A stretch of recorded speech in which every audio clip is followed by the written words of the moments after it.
Assalamualaikum warahmatullahi wabarakatuh. A'udzubillahi minasyaitonir rajim. Innallaha wa malaikatahu yusholluna 'alan nabi. Ya ayyuhalladzina amanu shallu 'alaihi wa sallimu taslima. Al-ayah amma ba'd. Hadirin yang berbahagia, dalam psikologi modern yang namanya relaksasi itu wajib, ya, bahkan harus, ya. Jika dulu mungkin relaksasi semacam kayak weekend atau santai atau ya berlibur, piknik dan sebagainya, itu mungkin merupakan pilihan. Tetapi kalau sekarang ya, berdasarkan kesepakatan para psikolog yang ada, bahwa relaksasi sekali lagi merupakan keharusan yang seolah-olah wajib bagi kita, ya, manusia. Kenapa? Karena ada alasan yang melatarinya. Di antaranya adalah yang pertama, mampu mengurangi stres, ya, yakni agar nanti mampu dan bisa mempengaruhi secara lebih konstan antara jalannya fisik dan non fisik itu sendiri. Yang kedua adalah meningkatkan kualitas tidur. Nah ini ya, bahwa relaksasi itu penting karena demikian. Yang ketiga adalah meningkatkan konsentrasi agar lebih bisa fokus ke pekerjaan Anda, ya. Atau juga relaksasi mampu mengurangi kecemasan. Serta yang terakhir adalah meningkatkan keseimbangan, terutama masalah emosi yang ada, ya. Karena emosi ini kadang-kadang kalau mungkin tidak bisa dijaga dengan baik, maka kadang-kadang kita di dalam pekerjaan terutama bisa kurang maksimal apa yang Anda peroleh. Hadirin berbahagia, memang orang relaksasi sekarang itu banyak ragamnya, sesuai dengan keinginan serta hobi masing-masing, ya. Mungkin ada yang katakanlah weekendnya ke misalnya tempat-tempat, ya, yang selama ini menjadi favorit anak-anak muda terutama, apakah itu karaokean misalnya, atau diskotik dan sebagainya, ya. Atau juga mungkin bagi orang-orang yang sudah agak tua, mereka mengunjungi situs-situs budaya yang ada, baik yang berbau religi atau yang bukan, atau juga mungkin ada yang sekedar makan-makan, ya. Dan sekarang berkembang lagi relaksasi yang sifatnya non fisik, dan ini merupakan hal yang sangat digemari, ya, yakni mengunjungi situs klasik yang sifatnya intelektualis, yakni mereka lebih senang menghabiskan waktunya dalam rangka membaca sejarah, terutama yang terkait dengan Rasulullah. Kenapa? Karena dengan membaca sejarah itu maka kecintaan kita kepada Kanjeng Nabi bisa terjaga dengan baik. Terutama kalau panjenengan misalnya membaca kitab Ad-Dibai, ya, karya Abdul Wahab Ad-Dibai, ya. Itu kalau panjenengan membaca hal demikian, maka timbul rasa cinta, rasa rindu kita kepada Kanjeng Nabi. Terlebih kalau jenengan mungkin lebih memfokuskan diri membaca karyanya Imam Al-Bushiri yang sekarang mungkin dikenal dengan istilah burdah atau kasidah burdah.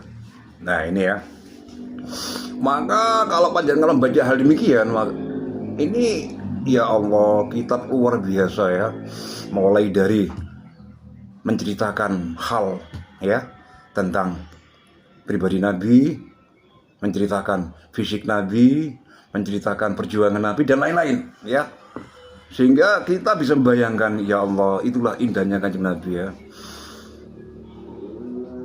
Dan dengan cara demikian maka itu juga termasuk relaksasi yang luar biasa bagi sebagian orang, dan saya yakin ke depan maka banyak yang akan menyintai relaksasi model demikian ya. Kenapa? Karena kalau relaksasi yang sifatnya fisik yang tadi saya sebut, mulai dari makan-makan di restoran misalnya ya, atau ke diskotik misalnya, atau ke karaokean misalnya, itu mungkin sifatnya hanya 1-2 jam. Setelah itu hal-hal yang Anda dapat kecil sekali, mampu menyelesaikan masalah Anda. Sementara kalau ini ya, relaksasi yang sifatnya non fisik, yang bersifat intelektualis, membaca kitab-kitab klasik ya, nggak usah jauh-jauh, nggak usah repot-repot, yang cukup terjemahannya aja ya. Ini maka bisa membantu Anda, kita semuanya, untuk lebih dekat dengan Kanjeng Nabi, dan sekaligus membuat kita bahagia ya, membuat kita puas, membuat kita merasa sangat dekat dengan Kanjeng Nabi dan keluarganya serta sahabatnya. Nah ini ya, kadang-kadang mungkin kita sekarang ini perlu mempertimbangkan ya, kira-kira model relaksasi apa yang butuh, yang perlu untuk kita ya. Oke lah, mungkin kalau kita hitung secara materi, ke diskotik ya minimal 400-500 Anda keluar uang.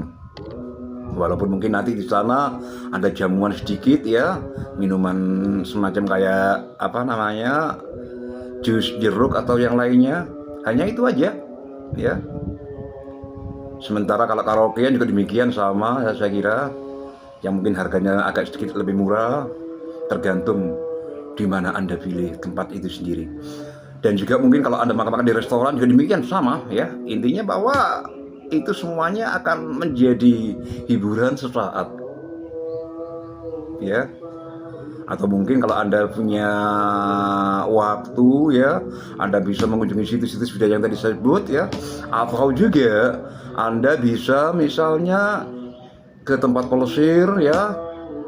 Dan itu pun juga sekali lagi menurut saya, setelah Anda suka senang di sana, maka ketika Anda pulang, Anda mulai merasakan kegelisahan lagi.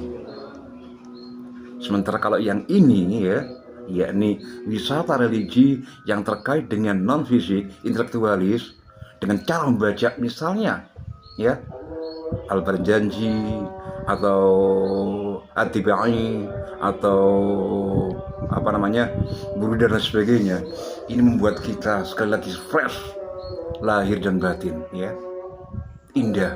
Kita bisa melangkah dengan perasaan yang sangat senang ketika kita tahu ya bahwa junjungan kita seperti itu, dan kita juga akan dijanjeni oleh beliau ketika kita mau melakukan misalnya sholawatkah atau yang lainnya.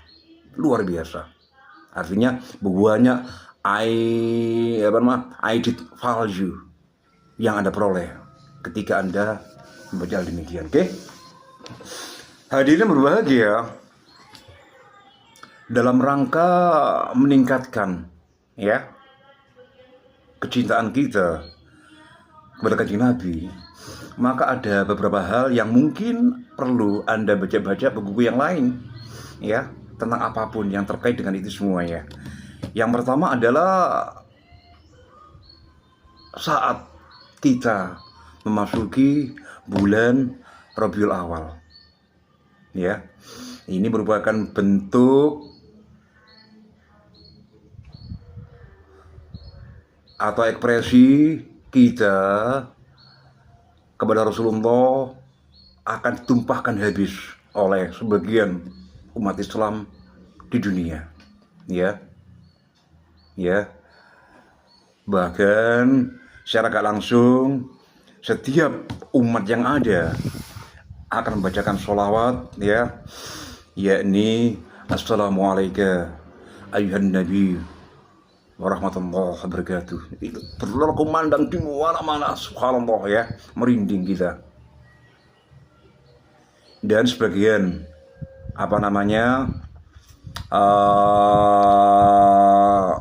sejarah yang diucapkan diantaranya adalah, kalau mungkin Anda pernah membaca sekilas tentang profil ya Kanjeng Nabi itu sendiri, maka beliau pernah suatu saat berwudu ya. Itu maka para sahabat memperebutkan air wudhunya Rasulullah Muhammad SAW ya. Atau ketika Kanjeng Nabi bercukur rambut, itu bahkan sahabat hampir berkelahi memperebutkan helai demi helai rambut Kanjeng Nabi Muhammad SAW. Atau juga ekspresi cinta para sahabat ya dahulu kepada Kanjeng Nabi adalah mereka senantiasa memperebutkan hal-hal atau benda yang pernah disentuh oleh Kanjeng Nabi. Misalnya ya, benda-benda itu diantaranya adalah piring ya, sandal, pinggan ya, cincin, jubah, atau tongkat Kanjeng Nabi. Ini luar biasa ya. Belum pernah kita menemukan sosok pimpinan yang demikian. Ya. Hadirin berbahagia, bahwa pernah suatu kali ada sahabat yang menciumi, menjilati luka Kanjeng Nabi ketika beliau bertempur pada pertempuran yang ada. Ya. Mereka, orang sahabat itu menjilati dengan seksama ya atas luka Kanjeng Nabi sallallahu ya.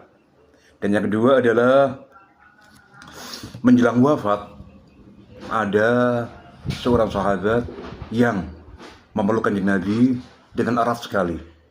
Dan ini sengaja nggak saya ceritakan karena panjang ya. Dan yang ketiga adalah setelah wafat Sayyiduna Abu Bakar As-Siddiq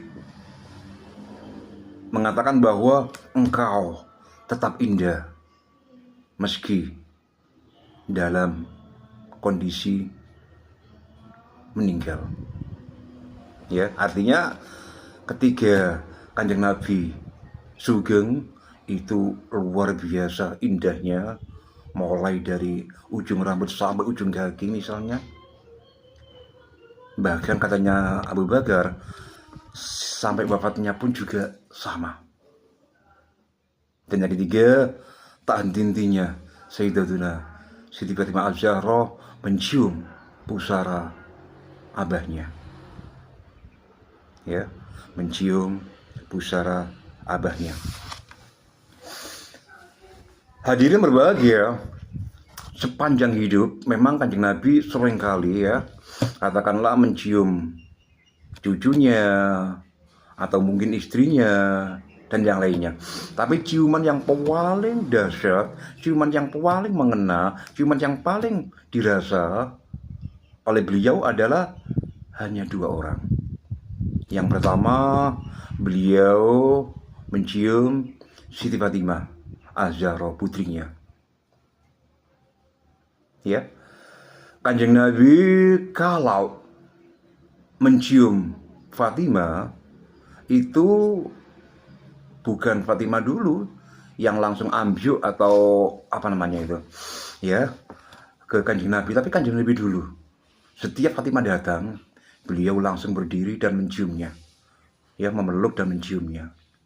Ini merupakan teladan yang luar biasa. Kenapa? Karena pada saat itu adalah banyak para tokoh yang enggan mencium putrinya. Bahkan ada seorang tokoh ya waktu itu ya yang punya anak 10. Ketika tahu Kanjeng Nabi mencium putrinya, tokoh itu kaget. Ya Rasulullah, kata tokoh itu ya, saya punya anak 10, tapi saya tidak pernah satupun mencium mereka. Lantas Kanjeng Nabi mengatakan kepada orang itu, malam yarham la yurham. Barang siapa yang tak pernah mencintai, maka dia juga tidak akan dicintai. Dengan statement demikian, maka orang itu gak kesinggung, malah sebaliknya merenungi, dan akhirnya beliau, orang itu, berbuat sama dengan Kanjeng Nabi. Sekali lagi bahwa Kanjeng Nabi senantiasa mencium Siti Fatimah ketika ketemu dimanapun, terutama di rumahnya. Ya, sekali lagi tak ulangi bahwa ini merupakan sebuah pelajaran yang menyentuh sekali kepada kita, terutama para ayah. Pernahkah kita melakukan yang sama terhadap putra putri kita?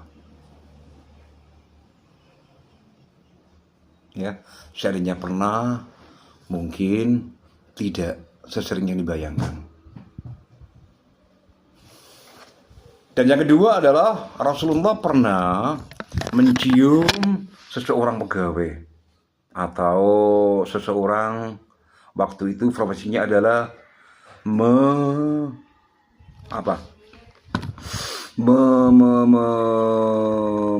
belah batu yang ada, sehingga terlihat sekali tangan dia adalah kasar dan mengelupas. Setelah Kanjeng Nabi tahu, maka tangan itu diambil dan dicium olehnya. Artinya apa? Bahwa Rasulullah amat sangat mencintai seseorang pekerja keras, ya, baik itu pekerjaan yang sifatnya fisik, ya, atau non fisik. Artinya bahwa kita diharapkan bekerja dengan sungguh-sungguh, secara serius, nggak main-main, ya. Karena apa? Dengan kita kerja keras, maka kita akan membuahkan hasil. Hasil itu adalah mungkin bisa berubah kekayaan. Dan kalau kita kaya, otomatis kita akan mudah menolong orang lain, membantu sesama, berjariah ke masjid misalnya, atau juga membantu, menolong, menyekolahkan putra putri kita dengan tanpa kerepotan. Dan akhirnya terciptalah generasi-generasi yang nantinya bisa diharapkan dalam berizul Islam. Demikian. Hadirin berbahagia,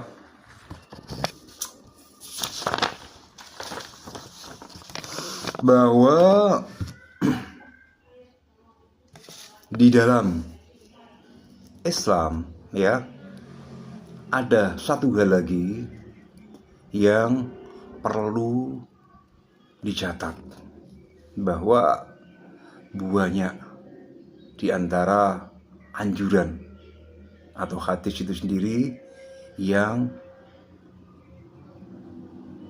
meminta kepada kita agar kita lebih menyintai Allah dan Rasulnya dibanding yang lainnya.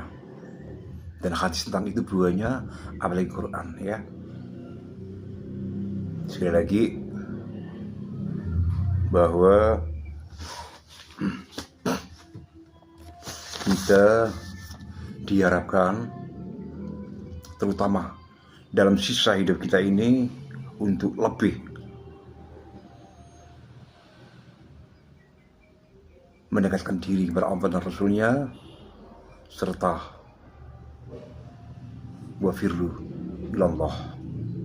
Sekian dari saya. Wabillahi taufiq wal hidayah. Assalamualaikum warahmatullahi wabarakatuh.